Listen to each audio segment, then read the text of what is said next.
Disappointment is, well, disappointing.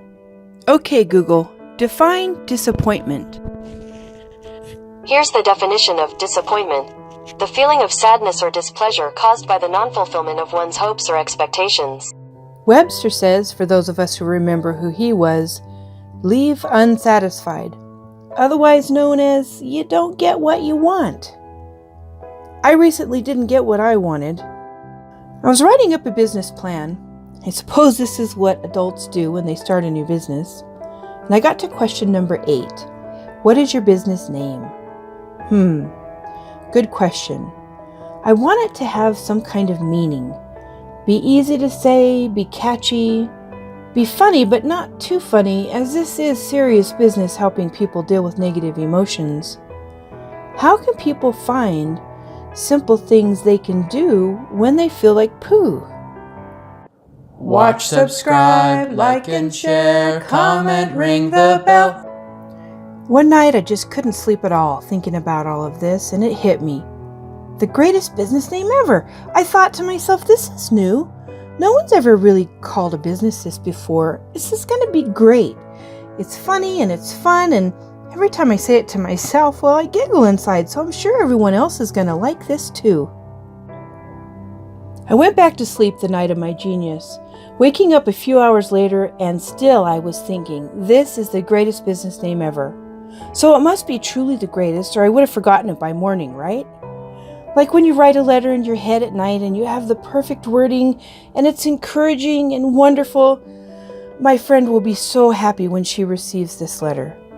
The next day, when you finally have the time to sit down with pen and paper in hand, dear so-and-so, my excellent mastery of the English language, I got nothing.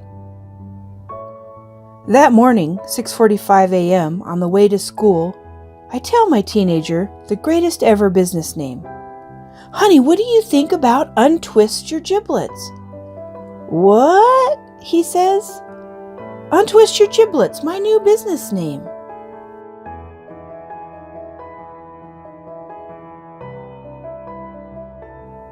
In an undeniably, unequivocally, unenthusiastic kind of way, he says, "Oh yeah, Mom, that's just great."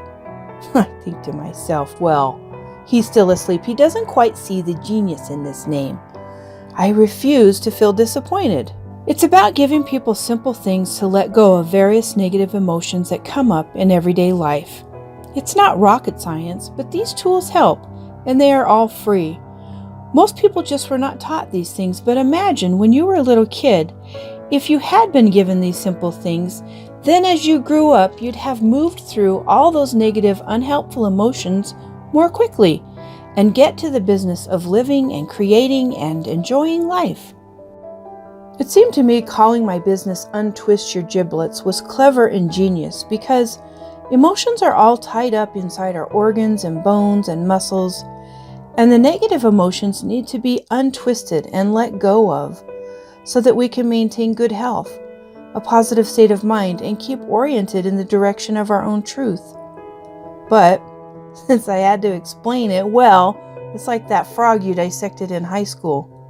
It died in the process, and the innards are discouraging. Have you ever wondered why when you're angry your back hurts? Or you're frustrated at your boss and you get a headache? Or you're sad because half your friends moved to North Carolina and your heart aches? Or you get a poor grade on a test and your stomach hurts?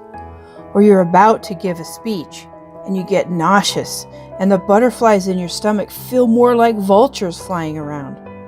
Or maybe that's just me. We all basically know how to identify our emotions. Many people use emojis to express them in texting every single day, so we know what they are. Emotions are real, and they're great because the negative and the positive ones give us information about what's going on inside ourselves. Some people ignore them altogether and have all kinds of physical problems because of it. Imagine identifying them as they come up and moving through the negative ones and getting on with life. At the same time, holding on to the positive emotions that make us feel confident, grounded, happy, and resourceful, and all of that other good stuff. The more I thought about untwisting your giblets, I realized that my assumed genius wasn't genius so much as just a funny thing in my own head. This happens to me quite often. In fact, a few days later, I was preparing a turkey dinner and realized the foolishness of my thinking.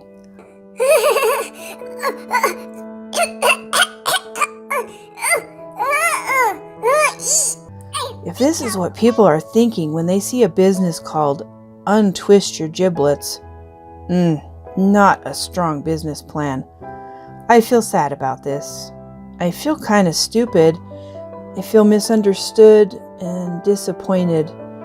Mostly, I just feel disappointed. This is not a deal breaker in this situation, but still, when I stop for a moment and scan my body, I feel all of this in my head physically. It's uncomfortable. It hurts behind my eyes, my left eye mostly. Getting it out doesn't have to be a painful experience. It's just an emotion. It doesn't take forever, but we do need to stop for a few moments and be mindful. Think of something that you recently had to deal with that made you feel disappointed. Find that place inside that feels either a niggle of something, or pain, or tightness, or whatever, even if it feels completely unrelated, like your left knee hurts, or you have a cramp in your pinky finger, or it's harder to take the next deep breath. This is your body trying to tell you something. This simple thing that you can do for discouragement is called palming. It sounds simple because it is. It's easy to do and it's relaxing, and it can help you move through any kind of negative feeling. Palming is wonderful because you can do this in front of people without them thinking that you're being a weirdo. First, let me tell you why this simple thing works. The optic nerve of the eyes only relax when there's no outer light. Palming blocks the light. Palming has been used to help many eye conditions, including near blindness, and it is deeply relaxing both mentally and emotionally. When you alternate light and dark, it stimulates the pineal gland. Okay, Google, why do we want to stimulate the pineal gland? According to Conscious Lifestyle magazine, melatonin is known as an anti-aging and anti-stress agent because it both suppresses cortisol and is a powerful antioxidant. The production of melatonin by the pineal gland is activated by darkness and inhibited by light. This is easy to do. Warm up your hands by rubbing them together. Then cup your hands over your eyes, your right hand fingers resting diagonally across the left side of your forehead, and your left hand fingers resting diagonally across and on top of your right hand, or vice versa, whatever is more comfortable for you. It fits just perfectly. Make sure that no light is entering into your eyes. Now close your eyes. Let your eyes relax deeply into the velvety darkness. Just relax for a moment. As you're relaxing, you can also add some positive words to increase the effect. Say things like thank you, love, trust, faith, acceptance, gratitude for something. You can say these things out loud or just say them in your head. This helps because it stimulates the thymus gland and it boosts the immune system. You only need to do this for a few moments. When it feels like you've had enough, move your hands away from your eyes, but keep your eyes closed as you break the palming contact. And when you feel ready, slowly open your eyes, blinking gently, and let in the brightness of life that surrounds you. Notice how you feel now. Let that integrate for a moment. Relax. Be present. Take a nice breath. And notice how you feel physically in your body. The things that you observed before. Is there any change? Do you breathe easier? Is the nausea in your stomach lessened or gone? Do you feel less weight on your shoulders? How's your back? The ache in my head went away as I did this, and I hope that you had a similar experience when you tried it too. And honestly, I don't feel disappointed anymore about untwisting your giblets. This may sound too simple to help, but I ask that you just try it and see that for a few moments of relaxing your eyes and saying a few positive words does indeed move negative feelings out of your body, making room for positive ones. We may quickly dismiss all those negative thoughts, but the feelings are still there. The disappointment, the depression, the sadness, the anger, I feel worthless, not good enough.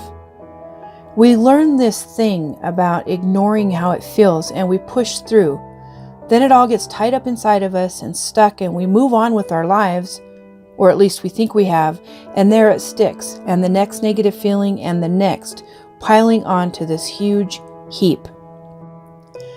And disappointment in particular is one of those feelings. If you really think about it, when you did your best, there's nothing to be disappointed about.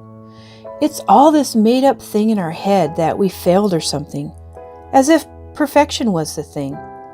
And it's not that we don't try hard and meet up with the challenges, but it's okay to cut ourselves a break. Let that go and focus on learning from the situation. And let me know about your experience, if this simple thing helped you pull out of disappointment, or even if it didn't help at all. Until next time, have a gentle day. And please subscribe if you'd like to hear about other simple things that you can do when you feel like poo. Thank you. Simple things you can do when you feel like poo.